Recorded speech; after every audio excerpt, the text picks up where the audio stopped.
when you observe yourself within, you see moving images, a world of images, generally known as fantasies.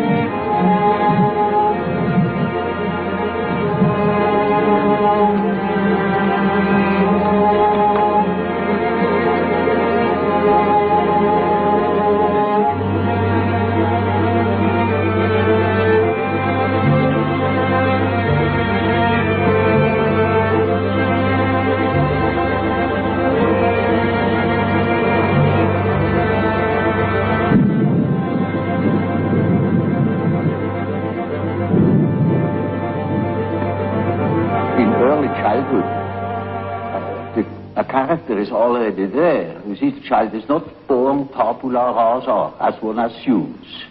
The child is born as a high complexity with existing determinants that never waver through the whole life, and that give the child his character already in the earliest childhood. A mother recognizes an individuality of her child. And so if you observe carefully, you see the tremendous difference even in very small children. And these peculiarities express themselves in every way. So first the peculiarities express themselves in all childish activities, in the way how it plays, in the things it is interested in. There are children who are tremendously interested in all moving things, and in movement chiefly. All the things you see that affect the body.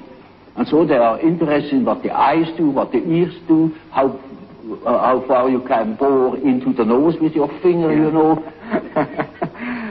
Now you see these things, these interests express themselves in a typically childish way in children, and later on they express themselves in other peculiarities, which are still the same, but it doesn't come from the fact that they once have done such a thing in childhood.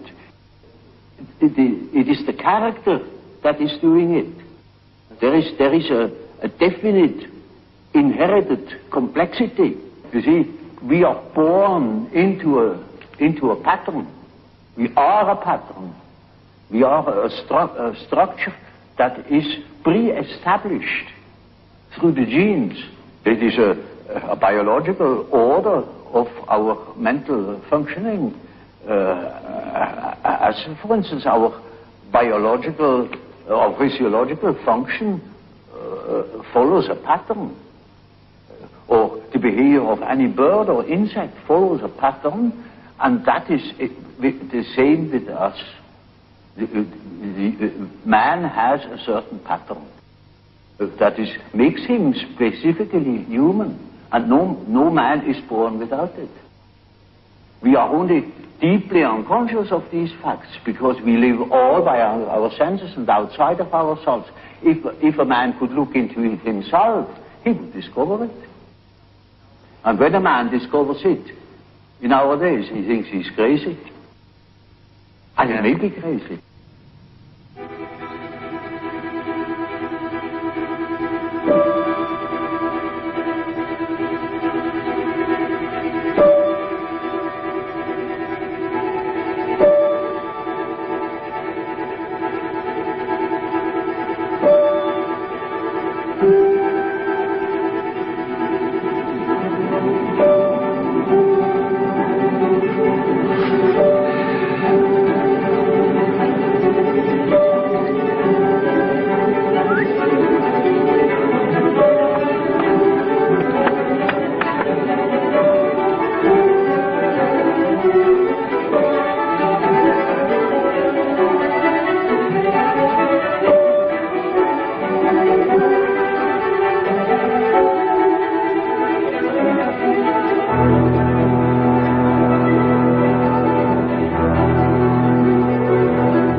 there are, of course, great individual differences. There are individuals that have an amazing knowledge of themselves,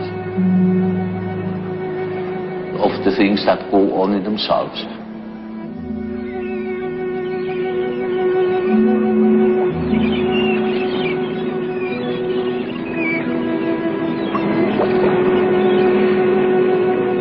But even those people wouldn't be capable of knowing what is going on in their unconscious.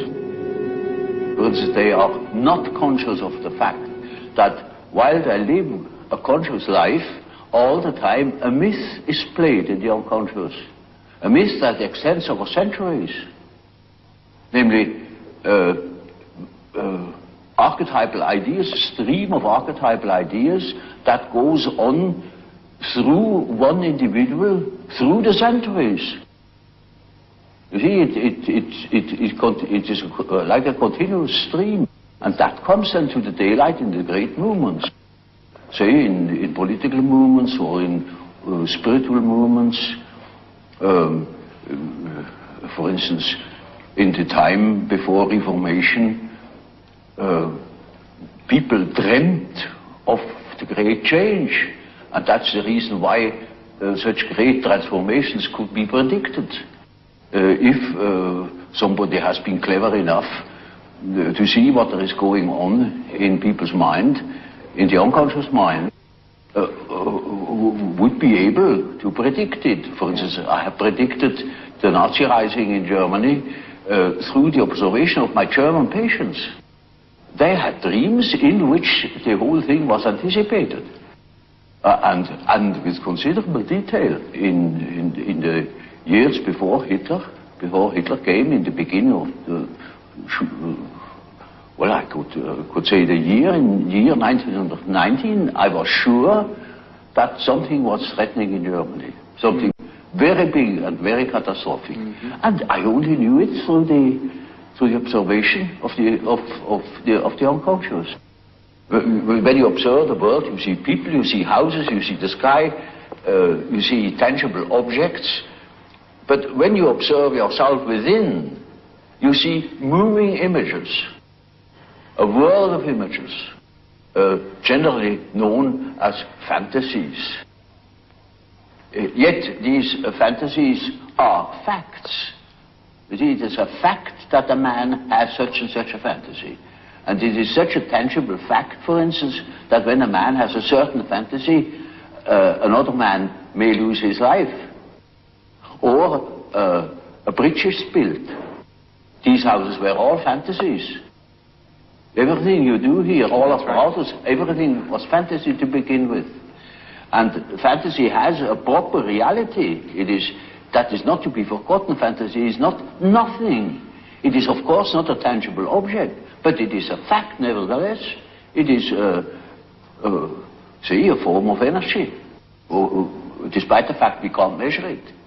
It is a manifestation of something. And that is a reality. That is just a reality as, for instance, the peace treaty of Versailles, or something like that. It is no more, you can't show it. But it has been a fact. And so the psychical events are facts, are realities. And when you observe the stream of images within, you observe an aspect of the world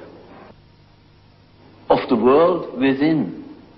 And so, you see, the man who is going by the external world, by the influences of the external world, say society, or perceptions, sense perceptions, thinks that he is more valid, you know, because this is valid, this is real. And the man who goes by the subjective factor is not valid because subjective factor is nothing. Yeah. No, that man is just as well based, because he is bases himself upon the world from within. And so he is quite right, even if he says, oh, there is nothing but my fantasy, you know. And of course that is the introvert. And that the introvert is always afraid of the external world. He will tell you, when you ask him, he will be apologetic about it. You say, of course, yes, I know, only my fantasies. And he has always a resentment.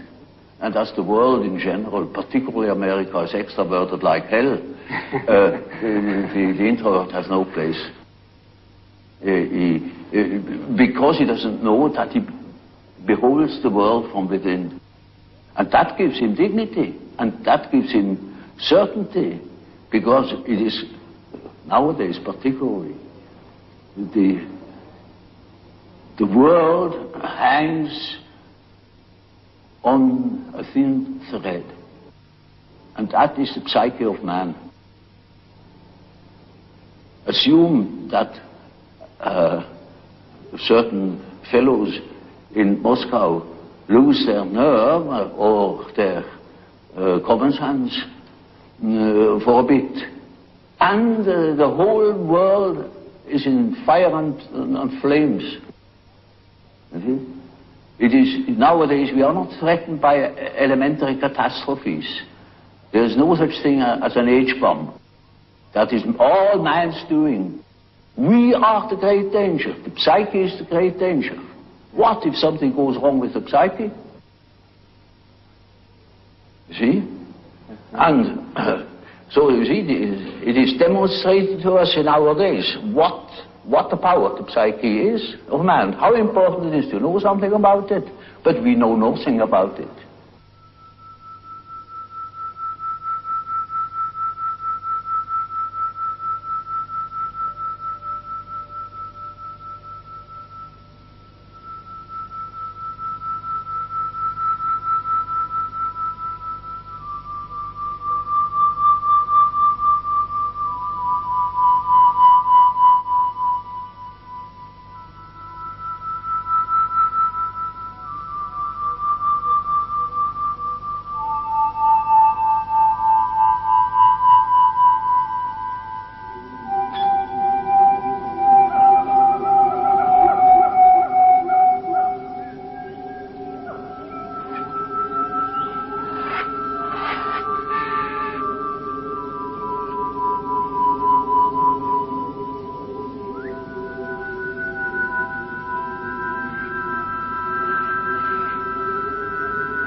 Is born with a certain functioning.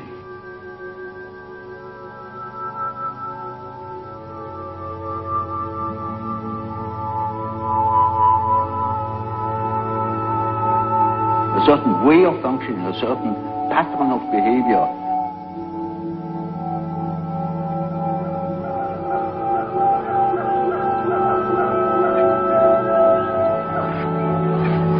And that is expressed in the form of archetypal images or archetypal forms. For instance, the way in which a man should behave is given by an archetype. And therefore, you see, the primitives tell such stories. A great deal of education goes through storytelling. You see, if you are unconscious about certain things that ought to be conscious, then you are dissociated. And then you are a man whose left hand never knows what the right is doing and counteracts or interferes with the right hand. Now such a man is hampered all over the place. Yes. American life is in a subtle way so one-sided and so deracinated, uprooted, that you must have something to compensate the earth. You see, you have to pacify your unconscious all along the line, because it is in absolute uproar. Yeah. So at the slightest provocation, you have a big moral rebellion in America. Look at the rebellion of modern youth in America. Yeah. The sexual rebellion and all that. Because the real natural man is just in open rebellion against the utterly inhuman form of life. They are absolutely divorced, you know, from nature, in a way, and that accounts for that drug abuse. I noticed with my patients, particularly with people that are in public life, that they have a certain way of presenting themselves. For instance, take the doctor. He has a certain way. For instance, he has good bedside manners, and he behaves as one expects a doctor behaves. He may even identify himself with it and believe that he is what he appears to be. And so when he's a professor, he's also supposed to behave in a certain way so that it is plausible that he is a professor, you know. So the persona is a certain complicated system of behavior which is partially dictated by society and partially dictated by the expectations or the wishes one nurses oneself. Now, this is not the real personality, in spite of the fact that people will assure you that that is all quite real and quite honest, yet it is not. Now, such a performance, or say, the performance of the persona is quite all right as long as you know that you are not identical with the way in which you appear. But if you are unconscious of this fact, then you get into sometimes very disagreeable conflicts. Namely, people can't help noticing that at home, for instance, you are quite different from what you appear to be in public. And people who don't know it stumble over it in the end. They deny that they are like that, but they are like that. They are it. And then you don't know, now, which is the real man? Is he the man as he is at home or in intimate relations, or is he the man that appears in public? It is a question of Jekyll and Hyde. Often. It is such, occasionally there is such a difference that you would almost be able to speak of the double personality. And the more that is pronounced, the more people are neurotic. They get neurotic because they have two different ways. They contradict themselves all the time, and in as much as they are unconscious of themselves, they don't know it. They think they're all one. Everybody sees that they are two. And some know him only from one side, so others know him only from the other side. And then there are situations that clash, because the way you are creates certain situations with people in your relations, and these two situations don't chime in. They are just dissonances. For instance, take a singer. Yes. Who is absolutely controlling his voice. Suddenly he can't sing. Or any other, for take a man who writes fluently, suddenly he makes a ridiculous mistake. There his habit doesn't function. It may be, you know, that what the unconscious has to say is so disagreeable that one prefers not to listen.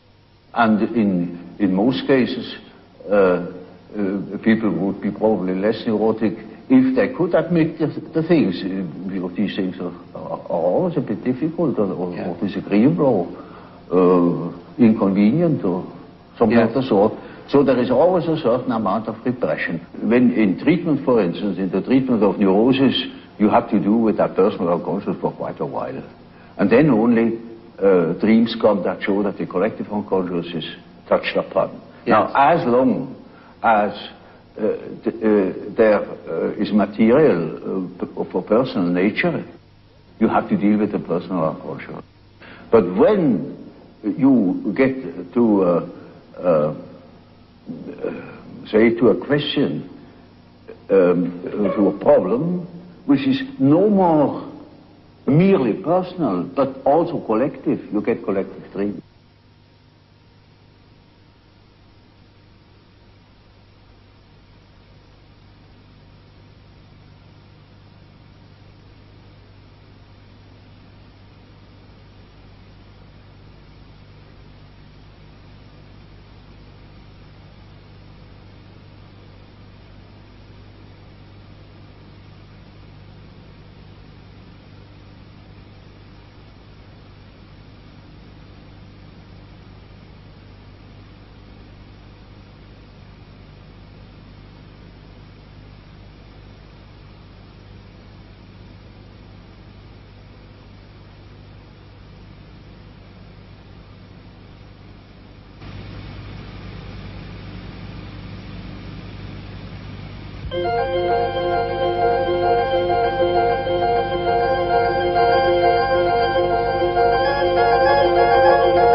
see, there is no system about it in therapy.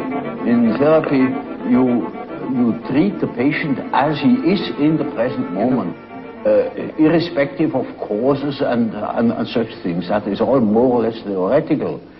There are cases who know just as much about their own neurosis as I know about it, in a way. In such cases, I can start right away with posing the problem. For instance, there is a case, a professor of philosophy, and he imagines that he has cancer. He shows me several dozen X-ray plates that prove that there is no cancer. And he says, of course I have no cancer, but nevertheless I'm afraid I could have one. You see, I have consulted so many surgeons and they all assure me there is none, and I know there is none, but I might have one, you see, and that's enough. Now, you see, such a case can stop from one moment to the other. He simply stops thinking such a foolish thing, you see. But that is exactly what he cannot do. You know it is nonsense, and why should you think it? Or what for should you think it? Well, and what is that power that makes you think such a thing? It's like a possession, you know. Exactly. It's like a demon in him that makes him think like that, in spite of the fact that he doesn't want it. You see, then we have the problem. That is the problem for an intellectual man. And then I say, now, you see, you don't know, you have no answer. I have no answer. Now what are we going to do? I say, now we must see what you dream. Because the dream is a manifestation of the unconscious side. Now he never has heard of the unconscious side. So I must explain to him that he has an unconscious. And that the dream is a manifestation of it. And if we succeed in analyzing the dream, we might get an idea about that power that makes him think like that. You see?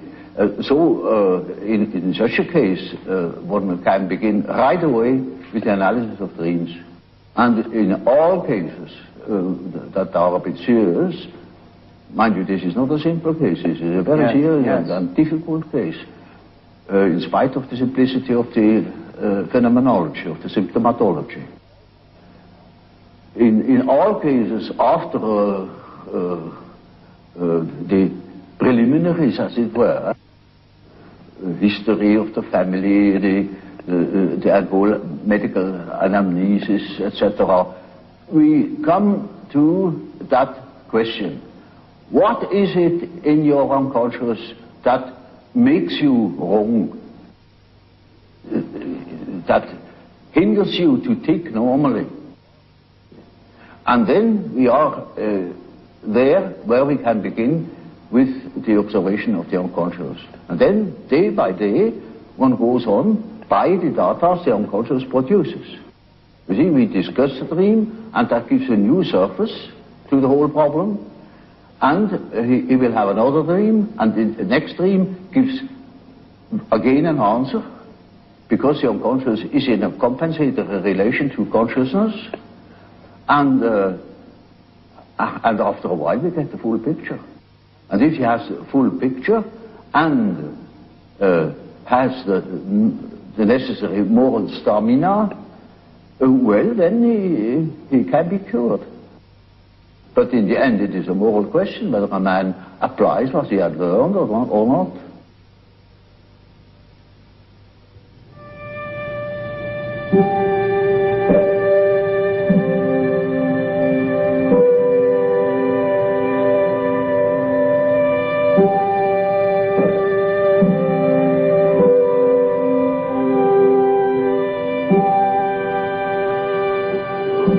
Just one typical archetypal form. It is what they call in alchemy the quadratura circuli, the square in the circle, or the circle in the square. And it is an age-old symbol that goes right back in the prehistory of man, and is all over the earth. And it either expresses the deity, or the self. And these two terms are psychologically very much related. Which doesn't mean that I believe that God is a self or that the self is God. I make that statement that there is a psychological relation, and that can be have plenty of evidence for it. And it is a very important archetype. It is the archetype of an inner order. And it is always used in that sense, either to make the arrangement of the many aspects of the universe, a world scheme, or a scheme of our psyche. And it expresses the fact that there is a center and a periphery. And it tries to embrace the whole. It's a symbol of wholeness. So you see, in a moment where, say during a treatment, when there is great disorder and chaos in a man's mind, then this symbol can appear as in the form of a mandala in a dream, or when he makes imaginary fantastical drawings or something of the sort. There it spontaneously appears as a compensatory archetype, bringing order, showing the possibility of order, centeredness. And it means a center which is not coincident with the ego, but with the wholeness. It is wholeness. It is our wholeness, which I call the self. Self is the term for wholeness. And I am not whole in my ego. My ego is a fragment of my personality. So you see, that the center of a mandala is not the ego, it is the whole personality. The whole self. The center of the whole personality. And it plays a very great role in the East, for instance. But in the Middle Ages equally. And then it has been lost, it has been thought of as a mere sort of allegorical, decorative motive. But as a matter of fact, it is highly important and highly autonomous symbol that appears in dreams and so on, or in folklore. This is, one could easily say that the main archetype.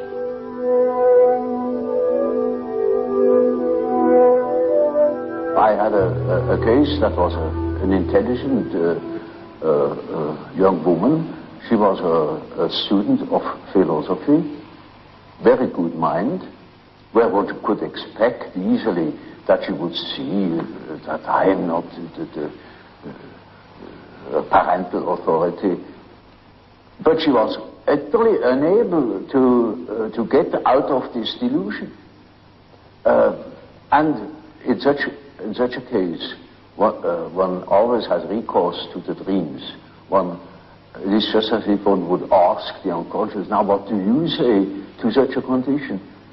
You see, she says within the unconscious, of course I know you are not my father, but I just feel like that, it is like that, I depend upon you.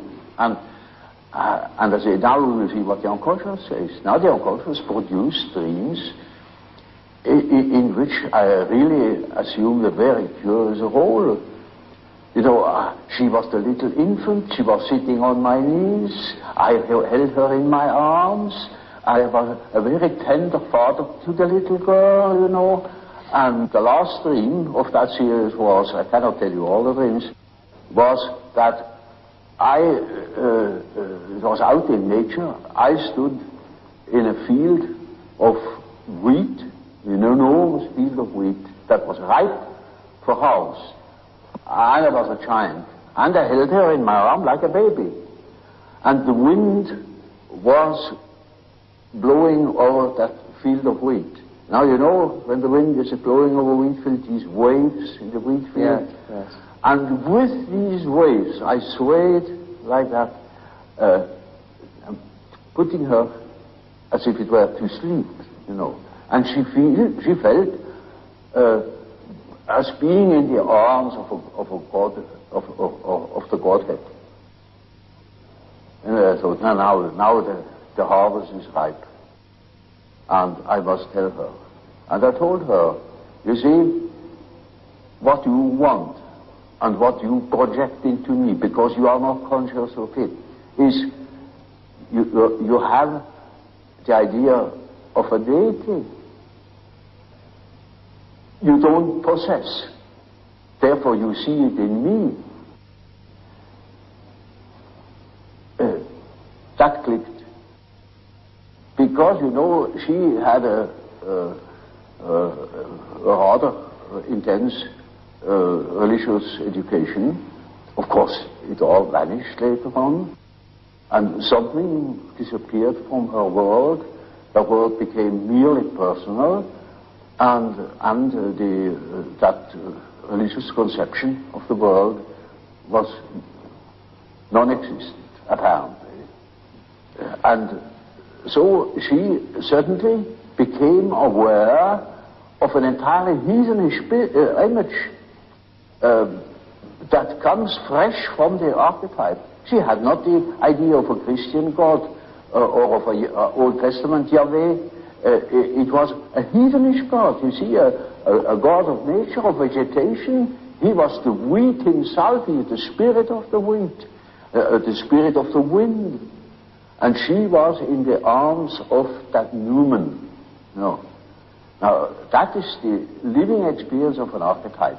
Now, that made a tremendous impression upon that girl, and instantly it clicked.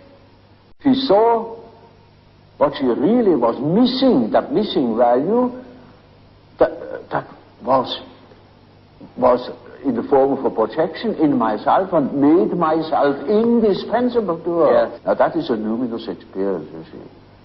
And that is the thing that people are looking for.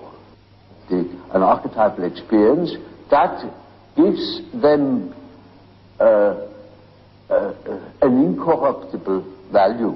You see, they depend upon other conditions, they depend upon their desires, their ambitions, depend upon other people, because they have no value in themselves. They have nothing in themselves. They are only rational, and they are not in the possession of a treasure that would make them independent.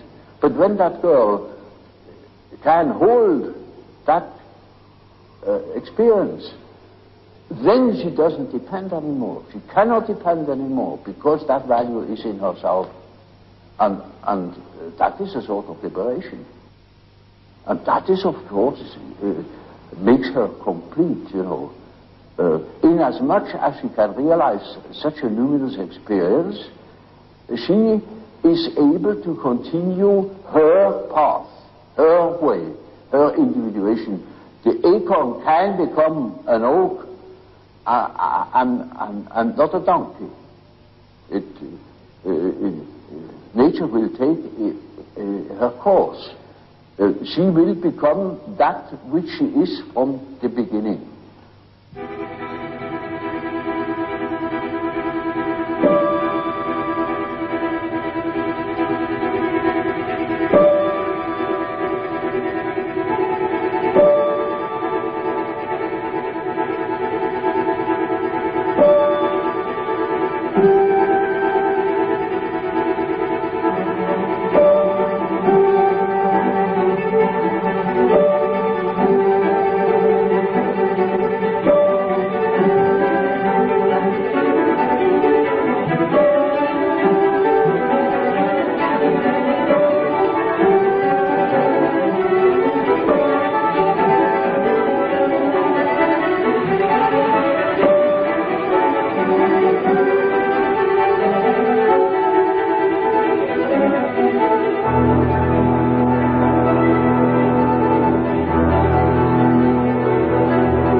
that has many stages, or levels. If you treat an ordinary case of neurosis, it may only go as far as healing the symptoms or giving the patient such an attitude that he can deal with his neurosis. Sometimes it takes you a week, sometimes a few days, sometimes it is just one consultation in which I clean up a case. It is of course always the question to know where or what. It needs a good deal of experience, but other cases take very long, and you couldn't send them away because they wouldn't. They want to know more. They make they make the whole process of development. They that goes from stage to stage, a widening out of the mental horizon. You cannot imagine how one-sided people are nowadays, and so it needs no end of work to get people rounded out or mentally more developed, more conscious, and they are so keen on it that for nothing in the world they would quit, and they are not shy of spending money on it. As each plant, each tree grows from a seed and becomes in the end, say, an oak tree, so man becomes what he is meant to be. At least he ought to get there. But most get stuck. They could get much further if they had heard proper things, or if they had spent the necessary time on themselves. But this is not popular, you know, to spend time on oneself, because our point of view is entirely extroverted.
Mythology is a pronouncing of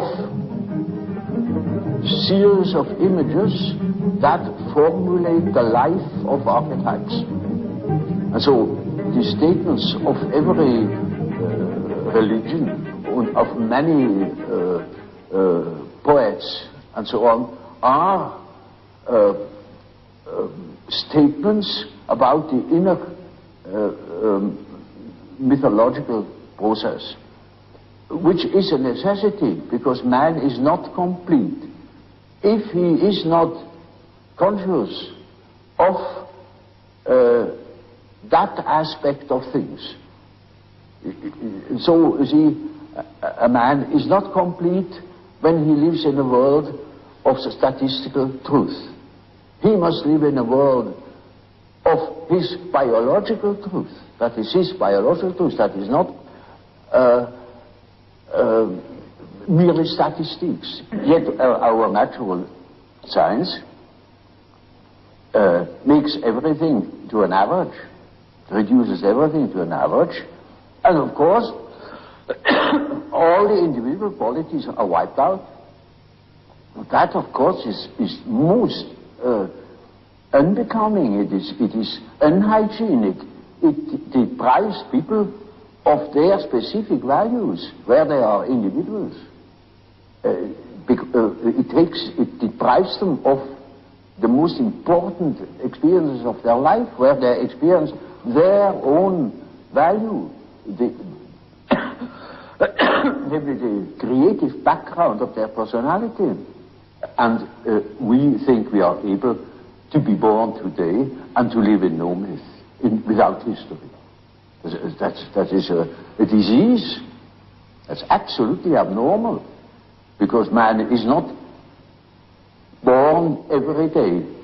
He is once born in a specific historical setting with the specific historical qualities, and therefore he is only complete when he has a relation to these things. It is just as if you were born without eyes and ears, when you are growing up with no connection with the past. From the standpoint of natural science, you need no connection with the past. You can wipe it out. And that is a mutilation of the human being.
Is merely a term that designates the whole personality.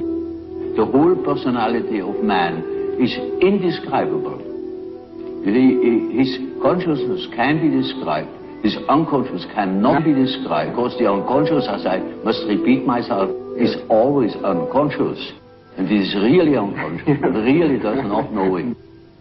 And so we don't know our unconscious personality. We have hints, we have certain ideas, but we don't know it really. Nobody can say where man ends. That is the beauty of it, you know. Yeah. It's very interesting.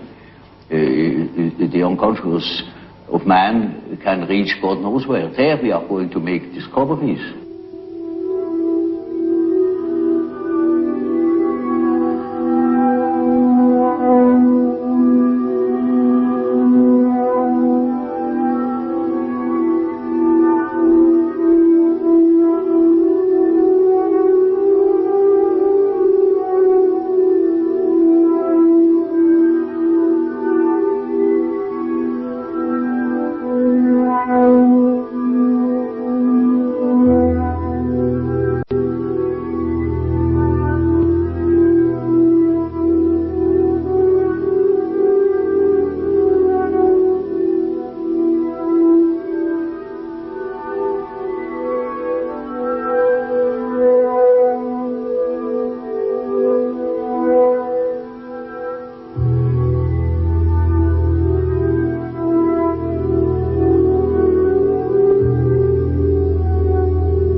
van der Post is a man of many accomplishments. He's recognized throughout the Western world as a distinguished author and statesman. Perhaps he is most well known for his successful efforts to preserve the life and the culture of the Bushmen of the Kalahari. Van der Post was born in 1906 in South Africa to a large and distinguished family. At the age of 20, he left South Africa to pursue a career as a journalist in London. During World War II and in the years after, van der Post served as a special envoy for Britain in the Far East and in Africa. In 1981, he was knighted for his many years of public services to the Queen. In this conversation, we hear how van der Post came to know C.G. Jung of Switzerland. He speaks of the value of Jung's discoveries for the evolution of the modern world. Before this, van der Post had expressed his appreciation for Jung and his psychology in two very extensive works. One, a feature-length film on Jung's life, which van der Post wrote and produced for the BBC, and the other, a poetic and candid biography of Jung published in 1975. This conversation took place in the winter of 1978 in the living room of Sir Lawrence's home in Chelsea, where he lives with his wife, Ingrid Giffard, a noted Jungian analyst of London. I would like to hear the story of how you met C.G. Jung in the first place. Well, it's a very simple and yet a very complicated story, because the odds against my meeting him would have seemed insuperable, because whenever people had spoken to me about him in the past, although I think I have a natural interest in what is called the field of psychology, because of Freud, my experience of Freud, and Jung's association with Freud, I completely rejected Jung, and I wasn't really interested. And then I came back from about 11, 12 years of continuous war, and I was still technically in the British Army, and I just dropped my uniform in London, and I went to Zurich, where my wife happened to be working at the time with Freddie Meyer and Tony Wolff in particular, and to a certain extent with Emma and C.G. Jung. And then they had one of these sort of parties they had for the Institute, and I was asked to come along, and I found myself put next to Jung. And that's how I met him. And then he happened to be at that moment talking to some eminent Dutch scholar, and they were talking about fire and the meaning of fire. And this Dutch scholar said, oh, well, of course, it's just energy, isn't it, fire? I've never forgotten the look on Jung's face, you know, because that anybody could just think of fire as energy. It was so remote. Of course, it's that as well. And I started to join in there. And I told them about how, when I'd been dropped into the jungles of Malaya, I discovered a very interesting primitive tribe called the Sakai, who made fire in a completely different way. And Jung was immediately interested. He said, how do they make it? And I said, well, it's very wet, it's always raining, so the Sakai, who go about naked, they carry a little belt, leather belt, and at the end of this they have a block of wood, in the center of which is a very deep cylinder, and the top of it is a kind of lid which has a rod attached to it, which fits exactly into the cylinder. And at the end of the rod, there's a very deep niche carved. And they have a little leather pouch full of dry moss, and they put the moss into the niche, and they put the cylinder into at least they put the rod into the opening of the cylinder, and then they knock the two together. And then they pull it out, and the moss is on fire. And I said to Jung that when I saw this, I had a man who was an engineer with me, and he turned to me and he said, my God, Colonel, the diesel engine. And that was too much for Jung. And I heard him laugh. He roared with laughter, you know. The primitive people already, out of the collective unconscious, had the diesel engine principle working, you know. And I think it was that laugh of his which got me. And then we started talking immediately. It's the most extraordinary laugh that Jung had, you know. Because I remember Olga Fröber-Kaptein, who founded Eranos on the lakes of Ascona, told me that very often when Jung was talking there, and they sat round, they had a great round table at Eranos, where I've sat myself when I lectured there. And just above the table, you had the main road from Italy to Switzerland, and masses of cars going by. And Jung would sit there after a lecture, and they would have wine, and he would laugh. And Olga said it was amazing the numbers of times strangers would come down from the road, stop their cars, and say, "Would you mind showing us who that was who laughed just now?" His laugh had that kind of primordial quality of laughter. It was a laugh almost more of somebody who had been infected by the gods than, you know, it was really quite infectious. You know, I'm very interested in the fact that he had important and deep relationship with women.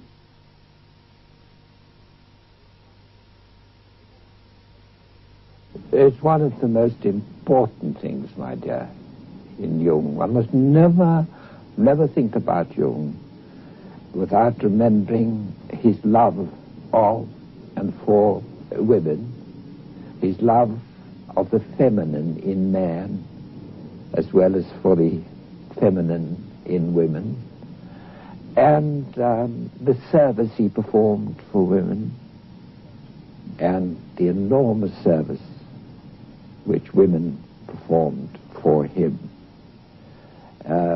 Because I think myself that in a scientific way, completely scientific way, Jung did for the world what Dante did in a poetic way. But whereas Dante was inspired by a beautiful feminine face, the face of Beatrice, face of a girl he just saw in the streets of Florence, and which led him from then on right through his life, Jung had the shattering originality to be inspired by what you might call the ugly face of womankind. Jung had an instinct that what was wrong with life, what made life tear apart, made it incomplete, was because the feminine was rejected. And even in his very, very first book, which he called The Psychology of the Unconscious, I think it's now called Roots of the Unconscious, which led to his break with Freud. Because if there's one thing that Freud didn't have conspicuously in his makeup, it was a sense of the importance of the feminine. I mean, Freud was very much an Old Testament phenomenon. He was a prophet. He was a very great man. I'm not saying this to belittle him, but merely to understand him. He was a very great person, a very great pioneer to whom we owe a lot. But he was an Old Testament phenomenon, and I think more of Jung as a New Testament phenomenon. But Jung had this sense of the rejected feminine enormously. When you go back into his life, and particularly if you go into the case histories which he's left behind in the Burgholzsee, which I've done, it's very, very interesting to me how most of the cases that really gripped him were the cases of women who had gone, as they called it then, insane. And there was this famous case of this woman, I think her name was Babette, who in the Burgholzsee hospital, who'd been there for donkey's years, the one who said, you know, Naples and I, between us, must supply the world with spaghetti. And everybody said, my God, she's crazy. Do you see? She's crazy. What is she talking about? To Jung, it was very significant because he saw in this a law of compensation, that she was trying to put herself into an important role because she was feeling neglected. She'd lost her identity. And he learned an enormous amount from this old lady. And when Freud visited Jung in Zurich for the first time, Jung took Freud to see this old lady. And Freud said to Jung afterwards, yes, I can see that she's an interesting case, but isn't she a hideous old lady? I would hate to spend my time with her. And to Jung, this was quite a shock, he told me. It nearly bowled him over, because he'd never thought of her in those terms. That's what I mean, that he could follow, not like Dante, the outward beauty and face of womankind, as most men do. But he could follow the inner face, the averted, the rejected face of women. And so it was not surprising that when he came across the papers in the case of this extraordinary Miss Miller, who had these fantasies, that he could follow her in her fantasies.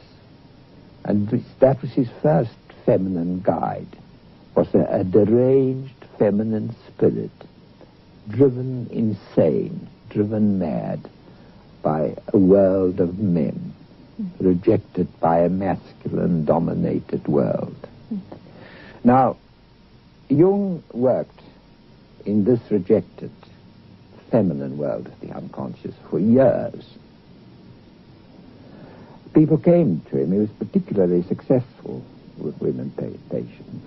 And one person came into his life very early on, because he's already with Jung and Emma Jung at the famous conference in Vienna, where they are all photographed together, and that is Tony Wolff.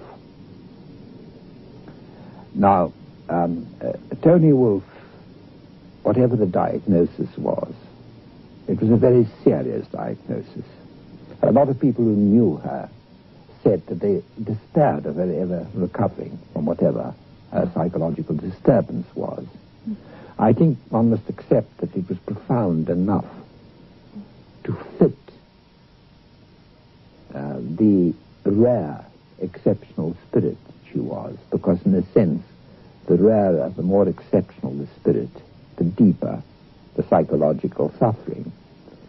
And Jung managed to bring her out of this, so that by the time of the famous Vienna conference, she was already an integrated, working personality. And to me, that photograph is very moving, because the one who looks young, as if she's just been born, is Tony Wolff. To take it down into the level where it belongs, you see that all the time that Jung was working with the rejected feminine, he was, in a sense, working by projection, to use the term which he coined. And because he was dealing with the feminine through the lives of the rejected feminine in others, an immense charge was building up in himself. And that time when he let himself go, and when he landed deep down in what he came to call the collective unconscious, all this rejected feminine in himself confronted him. And I think this becomes very, very clear in that dream which he tells in Dreams, Memories, and Reflections. It's a dream in which Jung again goes down, and he finds somebody whom he thinks is the prophet Elijah sitting there, and there's a great snake, and there's a young girl whom he thinks is Salome, who's blind.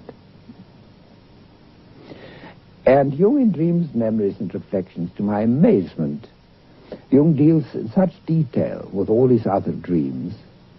He says, oh, well, he said, you know, the old man, the sage, and the young girl, it's a frequent theme.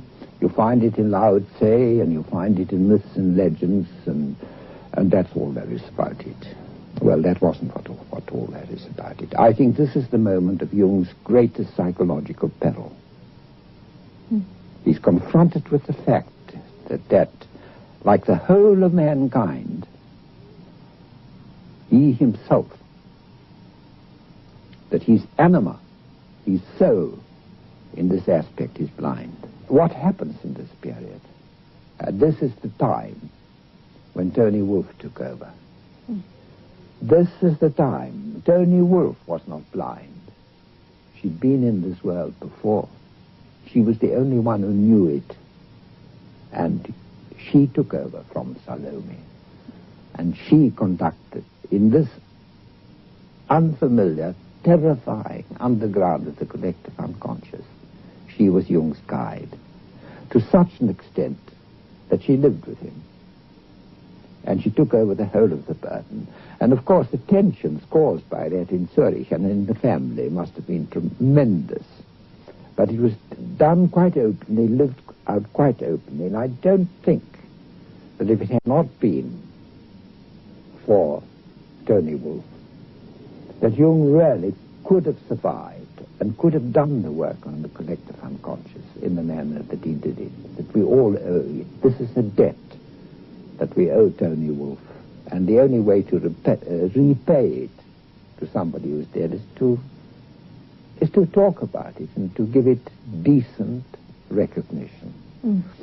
And in a sense, that's what women have had to do throughout history. In a sense, they've had to train their own men, as it were, to become responsible for their own feminine selves, and to see not only the external, but the inner side of women. And Jung himself had the greatness to prepare the reflection of himself, because that was what Tony Wolfe was, and what these rejected women were, to train himself for this moment so that he would have an instrument at his side to complete the work which men and women have to do between them on earth. And I think that's very, very, that to me is one of the most important accomplishments of Jung, which led to this discovery then of the masculine in the feminine, of the animus and the anima, and that for the first time on earth now, instead of men being just a two-sum or being a three-sum, we're a foursome. We're so much stronger. The square is there. The masculine within the feminine and the feminine within the man. There are four. And therefore I think it makes the relationships between men and women much more difficult because they're more complex, but also makes them more meaningful and the potential infinitely greater.